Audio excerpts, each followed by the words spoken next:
Welcome back to another episode of Cinematic Reviews. For the next 3 episodes, I'll be giving my thoughts on all 8 live-action Spider-Man movies, including Spider-Man No Way Home, which has been confirmed to drop on digital stores March 1st. Today, I'll be kicking off this miniseries with Tobey Maguire's Spider-Man, the OG Spider-Man as some fans refer to him as. I'll give my thoughts on each of these 3 movies, and then at the end, I'll give my ranking of the trilogy. You can find my Spider-Man rankings and all the others I've done on Letterboxd under Cinematic Reviews. Before I do that, let's talk about some facts about this beloved trilogy.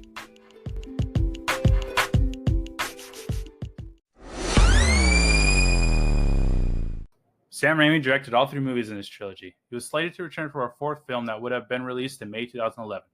However, due to creative differences between Raimi and Sony, the film was canceled, and Andrew Garfield was casted to reboot the Spider-Man franchise.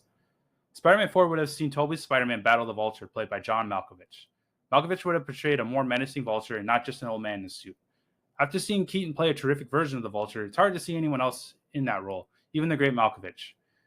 It would have also included Anne Hathaway playing Black Cat, and Bruce Campbell being revealed as Mysterio for a future installment.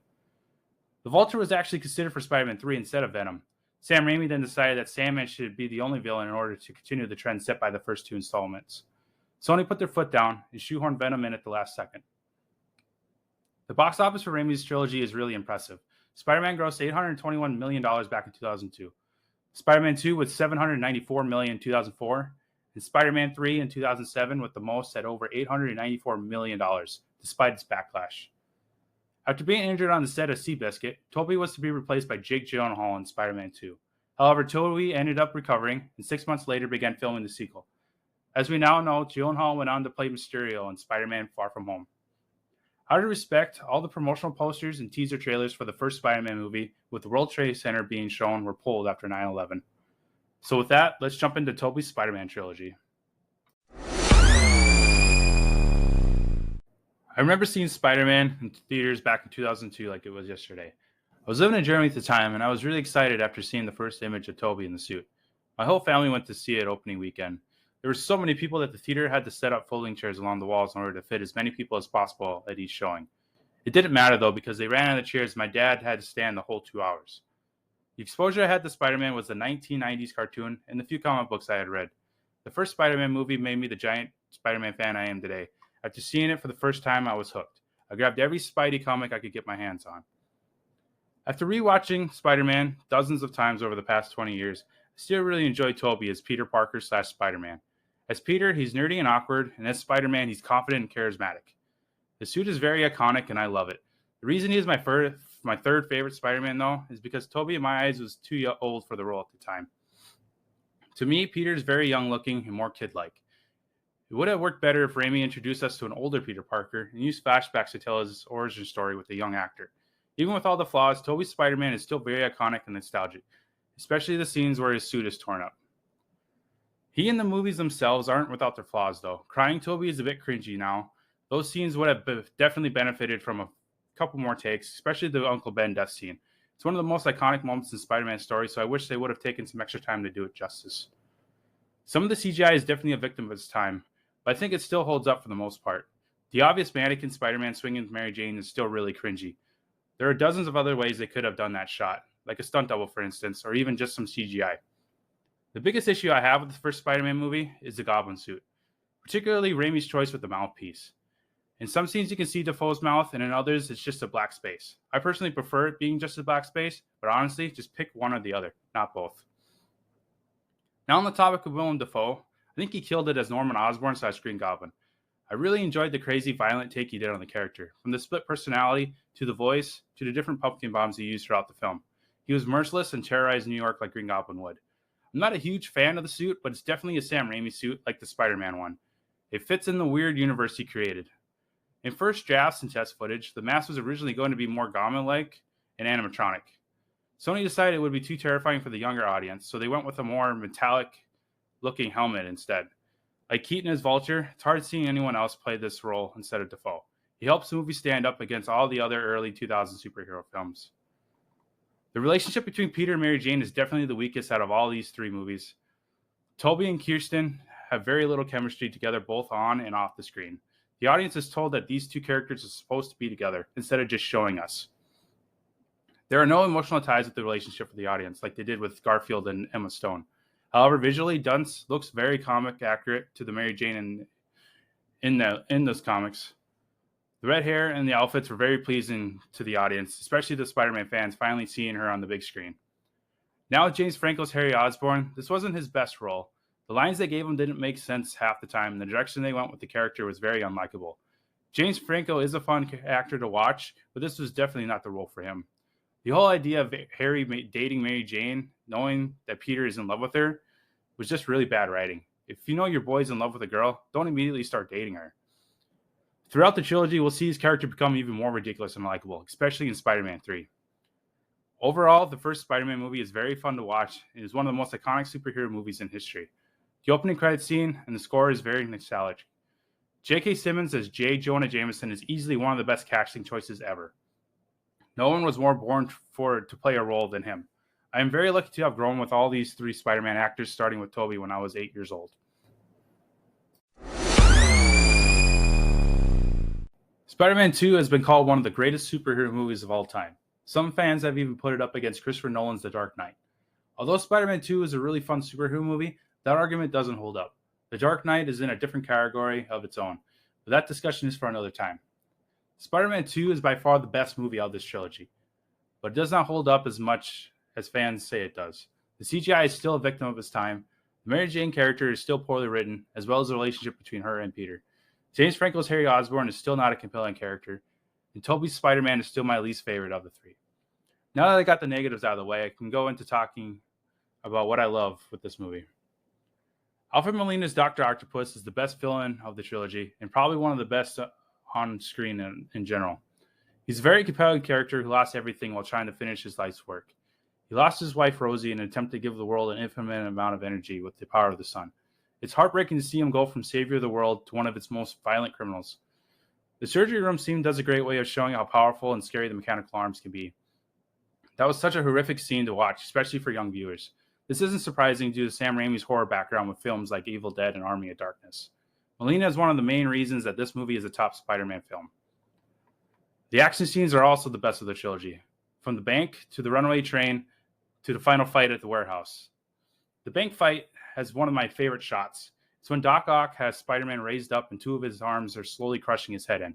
As a kid, it's terrifying seeing your favorite superhero in trouble, especially like that. The whole train scene is one of the best scenes in not only this trilogy, but in the whole Spider-Man franchise. With Tobey crawling around the train and at one point sliding on a car door, this fight is perfectly choreographed from start to finish. The warehouse scene gives us the iconic ripped Spider-Man suit from all the blows he took. We also get a heartfelt moment between Peter and Otto that makes these characters even more compelling, especially the Otto character. This is definitely the best Peter/Spider-Man of the trilogy. The audience begins to understand the struggles of balancing the two lives. When he loses his powers, I was kind of happy for him. He was able to get his life together and move on. But as fate would have it, his destiny is not to just be Peter Parker, but Spider-Man as well. The world needs both, and the struggles will make him stronger in the end. J.K. Simmons returns in his iconic role of J. Jonah Jameson, and he does not disappoint. Every scene he is in is gold. He's definitely the standout character in this whole trilogy. The way he tears down Spider-Man, then cherishes him when he's gone, then goes right back to throwing him under the bus is perfect. I wish they would have included the deleted scene of Jameson wearing the Spidey suit in the final cut. It would have made the movie even more exciting to watch. Overall, Spider-Man 2 is the best of the Raimi trilogy and will go down in history as one of the most iconic superhero movies. I always enjoy watching this film, and I can't wait to watch it again. It may seem like I'm really hard on Tobey when I say he's my third favorite Spider-Man, but that's because Garfield and Holland brought something special to the role that I don't think Tobey had the opportunity to explore. He definitely would have benefited from a fourth and fifth movie. This movie is by far one of the worst superhero movies in history. It's a clear example of why studios need to back off and put more faith in the director's vision. Raimi gave fans 2 decent Spider-Man movies. There is no excuse for why Sony needed to come in and shoehorn a bunch of stuff. Venom should not have been in this movie. Raimi's original vision was for Sandman to be the only villain like the 2 previous films. I don't blame Raimi for leaving the franchise. It is 100% on Sony for being stupid and reckless with the franchise. Venom should have been saved for Spider-Man 5. And because Sony was so hell-bent on putting Venom into Spider-Man 3, we got the famous bully Maguire. This is by far the worst adaptation of Peter Parker also in the whole Spider-Man franchise. Raimi did his best to make sense of the effects of the symbiote, but it just didn't work. He was too ridiculous and silly. The dancing, the attitude, the hair, didn't belong in this movie or franchise. Every time I watch this movie, I get more disappointed rather than angry. This could have been the best Spider-Man movie, and we would have gotten a fourth and fifth movie with Tobey. Topher Grace was an awful choice for Eddie Brock and Venom. It was a terrible written and acted character. The frosted tips were so stupid and not necessary. Just make him blind or cast a blonde actor if you're going for comic accuracy. Even when he gets a symbiote from Peter, he is somehow worse of a character. He shouldn't have been in this movie, and it shows. The Harry Osborn character was also the worst adaptation as well. The writers went the lazy route and gave him fucking amnesia for the half the movie. Not only that, but Amnesia Harry was ridiculous and silly. The fight scene between him and Peter at the beginning was actually really cool, but knowing what happens just ruins it.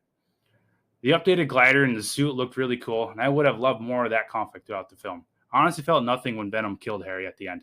He was a character that I didn't care for, and this movie made that hate even bigger. Even with him dying by his glider, like his father, didn't do it for me. Mary Jane took a back seat because of a character that shouldn't have been in it. Gwen Stacy was a terrible choice to include in this movie. Her sole purpose was to be a wrench in Peter and MJ's relationship, but it just doesn't work. This circles back to my thoughts about the Peter character in this film. Peter is so stupid and inconsiderate way before he even gets the symbiote on him. This whole side plot of juggling two women was unnecessary and pointless. We should have gotten more scenes between Peter and MJ working things out between themselves, not introducing an outside character to cause a rift. The only way for the symbiote angle to work, they should have written Peter and MJ working things out and happy at the beginning of the movie. Then once his emotions start to be affected by the symbiote, have the rift occur between them. Harry and Gwen should not have been involved in a relationship at all. It should have been just Peter and MJ working it out throughout the film until they reconcile at the final battle. Even though I'm really disappointed in this movie, there's some stuff I actually liked about it. J.K. Simmons still kills it as J. Jonah Jameson. He doesn't have many scenes in this one, but it always gives a joy to see him as a character. The black suit for Spider-Man was actually a pretty cool design. It fits into the universe, and I enjoy seeing it every time I watch it. One of my favorite scenes in this movie is surprisingly an Eddie Brock scene. Visually, him getting the symbiote on him was awesome. I loved the horror vibes it gave off, and the look of Venom taking over Topher's body was great to see. The design of Venom was also not terrible. I actually enjoyed it when it was just Venom running around causing chaos, not Topher coming out to talk shit to Peter. Thomas Hayden Church did a great job as Sandman. If they would have left him as a sole villain, it would have definitely made Spider-Man 3 one of the better superhero movies. His relationship with his daughter made him very compelling, just like the Doc Ock character in Spider-Man 2. Overall, this is both a terrible Spider-Man movie and a terrible movie in general. There are very, very little redeeming qualities in this film, and it won't be surprising where it lands on my rankings. So here are my rankings for the Sam Raimi Spider-Man trilogy. At number 1, Spider-Man 2. Number 2, Spider-Man. And no surprise, the number 3, Spider-Man 3. Again, you can find the rest of my Spider-Man rankings and all the rankings I have done on Letterboxd under Cinematic Reviews. Join me next time as I give my thoughts on Andrew Garfield and the 2 Amazing Spider-Man films. Also join me every week for New Release Mondays. This coming Monday, I'll be giving my thoughts on the Uncharted movie, starring Tom Holland and Mark Wahlberg.